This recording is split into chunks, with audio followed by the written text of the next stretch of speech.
গুলোতে এবং ফ্যাকাল্টিগুলোতে শিক্ষার্থীরা যেখানে যেখানে অবস্থান করছেন শিক্ষার্থীদের সাথে সাক্ষাতে আমরা আমাদের সময় কাটাচ্ছি এবং শিক্ষার্থীদের সাথে মিশছি। শিক্ষার্থীরা আলহামদুলিল্লাহ ভালো রেসপন্স করছে, বিশেষত নারী শিক্ষার্থীরা বেশ ভালো রেসপন্স করেছে এখন পর্যন্ত। আমরা আমাদের প্রচারণা চালিয়ে নিয়ে যাচ্ছি। এর মধ্যে ডাকসু নির্বাচনের সময় যত গণিয়ে আসছে, ছাত্র শিবিরের প্যানেলের কার্যক্রম যত বেশি, আমাদের ঐক্যবদ্ধ শিক্ষার্থী জোটের কার্যক্রম যত বেশি এগিয়ে যাচ্ছে, এর মধ্যে প্রচার প্রপাগান্ডা এবং অপপ্রচারও একসাথে বেড়ে যাচ্ছে আমাদের ব্যাপারে। আপনারা সেটি লক্ষ্য করেছেন এবং বেশ কয়েকদিন ধরে দেখতে পেয়েছেন আমাদের বিভিন্ন প্রার্থীরা বিভিন্ন টক শো কিংবা কোথাও কথা বললে অথবা অন্যান্য আয়োজনগুলোতে তাদেরকে যারা তাদেরকে হুমকি মনে করছেন, প্রতিদ্বন্দ্বী মনে করছেন, সঠিক প্রক্রিয়া প্রতিদ্বন্দ্বিতা না করে বরং এক যুগে সবাই মিলে সেই পুরনো এজেন্ডাই দিন শেষে আবার নতুন করে হাজির করার চেষ্টা করছেন।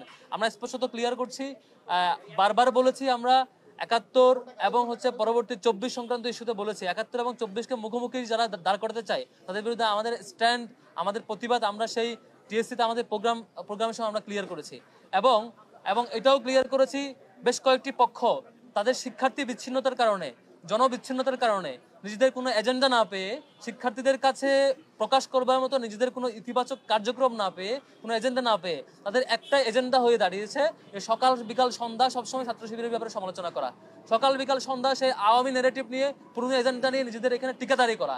মুক্তিযুদ্ধ এদেশের সবার, ৭১-এর মুক্তিযুদ্ধ এদেশের মানচিত্র, এদেশের সংস্কৃতি, এদেশের সবকিছুই এদেশের সকল মানুষের। একটি নির্দিষ্ট পক্ষকে দায়িত্ব দিয়ে দেওয়া হয় নাই সেটিকে টিকাদারি করবার জন্য, একটি নির্দিষ্ট পক্ষকে দায়িত্ব দিয়ে দেওয়া হয় নাই সেটিকে তাদের মতো করে মুজিববাদী বয়ানে সেটি হাজির করবার জন্য। ৭১ এই বাংলাদেশের সকল নাগরিকের স্বাধীনতা, এই বাংলাদেশের সকল নাগরিকের, প্রত্যেকে এটিকে ওন করে এবং ধারণ করে। এখন ২৪ ৭১-এর এক্সটেন্ডেড রূপ। ৭১-এর মধ্য দিয়ে যেমন আমরা স্বাধীন ভূমি এবং স্বাধীনতা পেয়েছিলাম, কিন্তু আধিপত্যবাদের কবল থেকে আমরা মুক্তি পাইনি, সেটি এই ২৪-এর গণ অভ্যুত্থানের মধ্য দিয়ে সেই মুক্তি আমরা পেয়েছিলাম। বারবার আমরা ক্লিয়ার করেছি, এখনো যারা শিক্ষার্থী বিচ্ছিন্নতার রূপ ঢাকতে না পেরে, যাদের এজেন্ডা শূন্যতার রূপ ঢাকতে না পেরে আবারও সেই পুরনো আলাপগুলো সামনে এনে মনে করছেন তারা শিক্ষার্থীদের অনেক কল্যাণ করবেন। ঢাকা বিশ্ববিদ্যালয়ের শিক্ষার্থী যথেষ্ট ম্যাচিউর, এগুলো নিয়ে খুব বেশি শিক্ষার্থীরা জানেন যে আপনাদের আর কোনো শিক্ষার্থীদের কল্যাণমূলক কর্মসূচি না থাকার কারণে, আপনাদের দলীয় এজেন্ডার শূন্যতার কারণে, কিংবা আওয়ামী লীগকে দীর্ঘদিন ধরে ইম্পাওয়ার করার যে অপরাধ ছিল, আওয়ামী লীগের ক্রস ফায়ার, আওয়ামী লীগের হত্যাকাণ্ড, আওয়ামী লীগের গুম, আওয়ামী লীগের আয়নাঘর, সেগুলোকে ইম্পাওয়ার করে ২০১৩ সাল পরবর্তী ১৪ সালের ইলেকশনের ১০০ শতাধিক আসনে বিনা প্রতিদ্বন্দ্বিতায় নির্বাচিত হয়ে যাওয়ার পরে যখন সারা দেশে ছাত্রদল, শিবির, বিএনপি, জামাত এবং অন্যান্য দলগুলো মিলে আন্দোলন পরিচালনা করেছিল, ছাত্র শিবিরের যখন শতাধিক লোক বারবার শতাধিক লোককে জীবন দিতে হয়েছে এবং লক্ষাধিক মামলা বহন করতে হয়েছে, তখন সে আন্দোলনকে যারা ক্রিমিনালাইজ করেছিল সেই ক্রিমিনালাইজ হওয়ার কারণে আওয়ামী লীগ পরবর্তীতে ইম্পাওয়ার্ড হয়েছে। ইম্পাওয়ার্ড হওয়ার পরে পরবর্তীতে আওয়ামী লীগ নিজেকে ফ্যাসিবাদের রূপরেখায় নিয়ে গিয়েছে, ফ্যাসিবাদ হয়ে গিয়েছে। এই সে অপরাধে আপনারা যারা আওয়ামী লীগকে ইম্পাওয়ার করেছিল তারা এই দায় কখনো এড়াইতে পারে না যে ২৪-এ যে হাজার হাজার শিক্ষার্থী, হাজার হাজার মানুষকে শহীদ হতে হলো, এটির দায় মূলত সেই সময় আওয়ামী লীগকে ইম্পাওয়ার যারা করেছে তাদের উপর দায় বর্তায়। সেই অপরাধকে ঢাকবার জন্য আর কোনো ইস্যু না পেয়ে সেই ছাত্র শিবির নিয়ে মিথ্যাচার করে যাচ্ছেন। এটি নিয়ে আমরা বিচলিত নয়, শিক্ষার্থীরা এটির জবাব ৯ সেপ্টেম্বর দেবে ইনশাল্লাহ।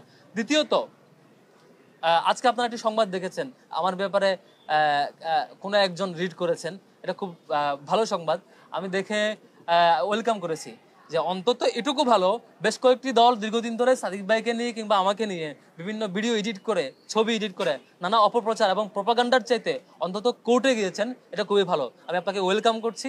আপনি যিনি কোর্টে রিড করেছেন আমার প্রার্থিতা চ্যালেঞ্জ করে প্রার্থিতা বাতিলের জন্য, আপনাকে ওয়েলকাম। এবং স্বভাবতই ছাত্র শিবিরের জায়গা থেকে এবং আমাদের জায়গা থেকে কোর্টের রায়ের প্রতি এবং আইন এবং আদালতের প্রতি আমাদের রেসপেক্ট অলওয়েজ ছিল, সামনেও থাকবে।